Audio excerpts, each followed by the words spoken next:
What are nullable types in C#?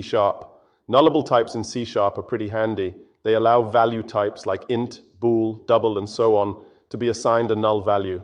In C#, by default, value types like int, double, bool, and so on can't be assigned a null value. They always have a default value. For example, if you declare an int and don't assign any value to it, it'll default to 0. So if you try to do this, the compiler will throw an error because null is not a valid value for an int. However, sometimes you need to express the absence of a value. That's where nullable types come in. You declare a nullable type by adding a question mark after the type, like this. In this example, my nullable number is a nullable integer. The question mark after int means this is a nullable int.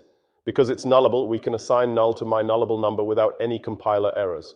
This gives you the ability to express the absence of a value in a type that's usually a value type, which can be extremely useful in certain situations like working with databases where some fields may not always have a value.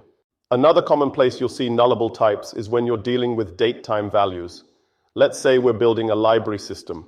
Books are supposed to be returned within a month, but they might not be. We want to keep track of when books are returned, but when we first lend out a book, we don't have a return date yet.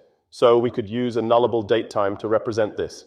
Here return date is a nullable date time, so we can assign null to it to represent we don't know when this book will be returned. When the book is returned, we can then set return date to the current date. And anytime we want to check if a book has been returned, we can just check if return date has a value. Here, if return date has a value, we print out the return date. If return date is still null, we print out a message saying the book hasn't been returned yet. This way, the nullable datetime return date gives us a convenient way to represent a date that we might not know. And one last example, handling user input. Let's say you're creating a survey form where users have the option to provide their age, but it's not required. In this case, we could use a nullable integer to represent the user's age. In this code snippet, user age is a nullable integer, initially set to null to indicate that the user hasn't provided their age. If a user decides to input their age, we can then assign this value to user age. And later, when you want to work with this data, you can check if user age has a value or not. In this snippet, if user age has a value, user provided their age, we print out their age.